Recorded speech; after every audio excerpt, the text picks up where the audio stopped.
Hey, Average Joes. Have you ever snapped at someone for no reason, totally shut down during an argument? Or maybe you find yourself saying yes to everything even when every part of you wants to say no? What if I told you those aren't personality flaws? What if they're survival strategies, ones your brain built when you were too young to even remember? Today we're going deep on trauma responses, what they are, how they hijack your body and your brain, how they show up in your daily life without you even knowing it, and most importantly, what you can actually do about it. I'm Joseph, and this is the Average Joseph podcast. Let's get into it. All right, so before we start talking about fight, flight, freeze, and fawn, which I know a lot of you have heard about on social media, let's actually define what we mean by a trauma response. A trauma response is your nervous system's automatic reaction to a perceived threat. And that word perceived is doing a lot of heavy lifting, because here's the thing, your brain doesn't always distinguish between actual danger and something that just reminds you of danger. Let's talk neuroscience for a second. Your amygdala, that's the part of your brain that acts like a smoke detector, picks up a signal. Could be a tone of voice, a smell, a situation that mirrors something from your past, and it fires off an alarm before your prefrontal cortex, the rational thinking part of your brain, even gets a chance to weigh in. So your body responds first. Your heart rate spikes, your muscles tense, stress hormones like cortisol and adrenaline flood your system. All of this happens in milliseconds. You're already reacting before you've had a single conscious thought about what's happening. And this is important. These responses evolved to keep us alive. When our ancestors encountered a predator, they didn't have time to sit and think about it. The nervous system had to make a snap decision. Do I fight this thing, run from it, or play dead? The problem is, for people who've experienced trauma, especially repeated trauma, that alarm system gets recalibrated. It becomes hypersensitive. It starts going off in situations that aren't actually dangerous. A boss raising their voice, a partner going quiet, a crowded room. Your nervous system reads those signals through the lens of past experience, and it reacts accordingly. Clinically, we know that high levels of distress in the days and weeks following a traumatic event are actually normal. Most reactions, even severe ones like after an assault, are transient and tend to resolve within 4 to 12 weeks. That's why clinicians don't diagnose PTSD until at least 30 days have passed. But when those responses don't resolve, when they become your default operating system, that's when we're looking at something deeper. Now let's break down the 4 main trauma responses. You probably heard fight or flight, but there are actually 4, and some researchers now talk about a 5th one called flop. We'll touch on that too. Fight. The fight response is basically what it sounds like. When your nervous system receives a threat, it mobilizes you to confront it. When your nervous system perceives a threat, it mobilizes you to confront it. In a literal survival scenario, that means aggression, standing your ground, physically defending yourself. But in everyday life, the fight response doesn't always look like throwing punches. It can look like being constantly argumentative, having a short temper, being controlling or domineering in relationships, road rage, picking fights on social media, needing to win every conversation. If you grew up in an environment where you had to be loud or aggressive to be heard, to be safe, to get your needs met, your nervous system may have defaulted to fight mode, and now it activates in situations that don't require that level of intensity. The flight response is the urge to escape. In a survival scenario, you run. You get out of there as fast as you can. In modern life, flight doesn't always mean physically leaving. It can look like overworking, staying busy so you don't have to sit with your feelings. It can look like constantly scrolling your phone, bailing on plans, avoiding difficult conversations. Perfectionism is actually a flight response for a lot of people. You're running from the perceived danger of failure or rejection.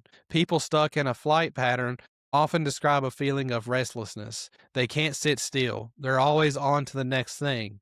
And underneath that constant motion is a nervous system that believes if it stops, something bad will happen. The freeze response is when your system essentially shuts down. Think of a deer in the headlights. It's not a choice. It's your brain deciding that fighting and fleeing are both too dangerous, so the safest option is to go still. In daily life, freezing can look like dissociation, zoning out during conversations, losing time, feeling numb or disconnected from your body. It can look like procrastination, not being able to make decisions, feeling paralyzed when you know you need to do, but feeling paralyzed when you know what you need to do, but physically cannot start. This is one of the most misunderstood trauma responses because people often judge themselves harshly for it.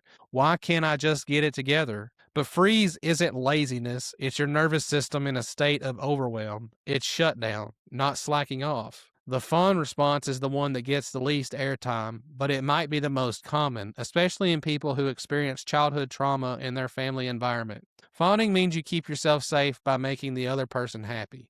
You appease, you people please, you abandon your own needs, opinions, and boundaries to avoid conflict or rejection. If you grew up with a parent who is unpredictable, loving one minute, volatile the next, you may have learned very early that the way to stay safe was to read the room and give people what they wanted, and that adaptive strategy followed you into adulthood. Fawning can look like not knowing who you are outside of other people's expectations, saying yes when you mean no, apologizing constantly, struggling to identify what you actually want because you've spent your whole life turning into what everyone else wants. Some clinicians now include a fifth response, flop. This goes beyond freeze, where freeze is a tense immobility, flop is total collapse. Your body goes limp. Muscle tone drops. You might literally fall or lose consciousness. It's the nervous system's last resort survival mechanism, playing dead in essence. And for survivors of severe trauma, particularly sexual assault, this response is crucial to understand because it was never a choice. It was your body protecting you the only way it could. I want to take this deeper because when we talk about where these responses come from, the answer for a lot of people is childhood. In the late 90s, the CDC and Kaiser Permanente conducted one of the largest studies ever done on the connection between childhood adversity and adult health. It's called the ACE Study, Adverse Childhood Experiences, and the findings changed the way we understand trauma. The study looked at 10 categories of childhood adversity: physical abuse, emotional abuse, sexual abuse, physical neglect, emotional neglect, domestic violence in the home, substance abuse in the household, mental illness in the household, parental separation or divorce, and having an incarcerated household member. Each one you experience counts as one ACE point. Here's what the research found, and this is staggering. Adults with 4 or more ACEs were 12 times more likely to have attempted suicide. They had significantly higher rates of alcoholism, drug use, and depression. And it wasn't just mental health. ACEs were linked to heart disease, cancer, diabetes, and autoimmune conditions. The researchers found what they called a dose-response relationship, meaning the more ACEs you had, the more the outcomes, the worse the outcomes. It wasn't random. It was linear and predictable. And the scope of this is massive. According to the CDC, 3 out of 4 high school students have experienced at least one ACE. 1 in 5 has experienced 4 or more.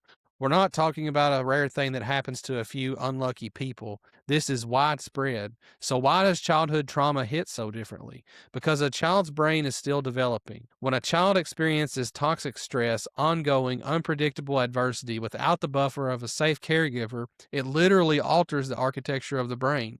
The amygdala becomes hyperactive. The prefrontal cortex, which handles impulse control and emotional regulation, doesn't develop as fully. Stress hormones stay elevated, which affects the immune system, the cardiovascular system, and even the way genes are expressed. That's why trauma responses become so deeply wired. A child doesn't have the cognitive tools to process what's happening to them. They can't say, my parents' behavior is about their addiction, not about me. They just feel the threat and their nervous system adapts. Fight, flight, freeze, fawn, whatever keeps them safe becomes their default. And here's the economic angle, because this affects all of us. Research published in Health Affairs found that adults in ACEs had 26% higher healthcare expenditures across roughly 158 million American adults with ACEs that added up to $292 billion in excess healthcare spending in a single year. Preventing ACEs isn't just a personal health issue. Researchers estimate that prevention could reduce depression causes by 78% and heart disease by 22%.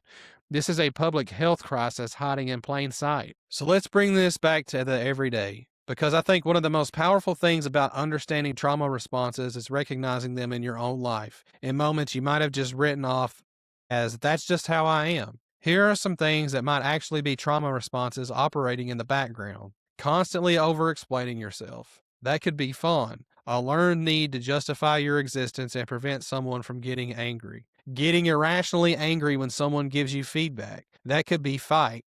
Your nervous system interpreting constructive criticism as an attack. Procrastinating on important things you actually care about. That could be freeze. Your system shutting down because the stakes feel too high and failure would be too painful. Never being able to relax, always needing to be productive. That could be flight. A nervous system that believes stillness is dangerous. Difficulty maintaining close relationships, pushing people away when they get too close. That could be any of the 4 responses. Your system trying to protect you from the vulnerability that closeness requires. Having a physical reaction, chest tightness, stomach dropping, jaw clenching, in situations that don't seem to warrant it. That's your body remembering something your conscious mind may have filed away. None of these make you broken. They make you adapted. Your system did its job. It kept you alive. The question now is whether those adaptations are still serving you or whether they're running your life on autopilot. All right. So this is the part of a lot of you. All right. So this is the part we're waiting for. What can you actually do about it? The good news is that neuroscience has shown us that the brain is plastic. It can change. The neural pathways that were shaped by trauma can be reshaped. It takes time and it takes work, but it's possible. So let's walk through the major evidence-based treatments. This is probably the most widely studied trauma treatment. CBT works by helping you identify distorted thought patterns connected to your trauma and replacing them with more accurate ones. A specific form called prolonged exposure therapy has you gradually confront trauma-related memories and situations in a safe environment, which helps reduce the power those memories hold over your nervous system. This one sounds unusual. Eye movement desensitization and reprocessing. This one sounds unusual, but it has a strong evidence base. During EMDR, a therapist guides you through sets of bilateral stimulation, usually eye movements, while you focus on traumatic memory. The theory is this helps your brain reprocess the memory so it gets stored properly, rather than staying stuck in a state that triggers ongoing distress. It's endorsed by the World Health Organization and the American Psychological Association for PTSD treatment. Somatic experiencing. This is where the body-based approaches come in. Developed by Peter Levine, somatic experiencing focuses on the physical sensations connected to trauma, rather than the narrative. The idea is that trauma gets trapped in the body, in muscle tension, in breathing patterns, in posture, and by carefully working with those sensations, you can help the nervous system complete the survival responses it never got to finish. A 2025 randomized controlled trial with veterans found that somatic experiencing was comparable to prolonged exposure in reducing PTSD symptoms. Dialectical behavior therapy, DBT. Originally developed for borderline personality disorder, DBT has become increasingly used for complex trauma. It teaches distress tolerance, emotional regulation, mindfulness, and interpersonal effectiveness, all skills that trauma can erode. Now here's something the research is honest about. EMDR and CBT, while effective for single-incident PTSD, show limitations with complex trauma, the kind that comes from ongoing childhood adversity or repeated traumatic experiences. High dropout rates and the requirement for verbal processing can be barriers. That's why clinicians are increasingly using integrative approaches, combining cognitive methods with somatic and body-based therapies. The field is moving toward recognizing that there's no single one-size-fits-all treatment for trauma. And I want to be real about something. Medication can play a role too. SSRIs like sertraline and paroxetine are FDA approved for PTSD and can help stabilize your system enough to engage in therapy. They're not the whole answer, but for some people, they're an essential piece. If you're listening to this and recognizing yourself in any of it, the important step is finding a trauma-informed therapist. Not every therapist specializes in trauma, and the approach matters. Look for someone trained in one or more of these modalities. Psychology Today's Therapist Finder lets you filter by specialty. This National Help Hotline, 1-800-662-4357, is free, confidential, and available 24/7. Here's what I want to leave you with today. Your trauma responses are not character defects.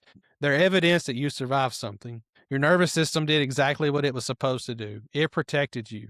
And the fact that those same strategies now cause problems in your relationship, your work, your sense of self, that's not a sign of weakness. That's a sign you've outgrown the survival mode you were stuck in. Healing isn't about erasing what happened. It's about teaching your nervous system that the danger has passed, that you're safe now, that you have choices your younger self didn't have. If this episode hit home for you, I'd encourage you to share it with someone who might need to hear it. And if you're in the thick of it right now, if you're just starting to connect the dots, be patient with yourself. Awareness is the first step, and you just took it. I'm Joseph. This has been the Average Joseph Podcast. Take care of yourselves. I'll catch you on the next one.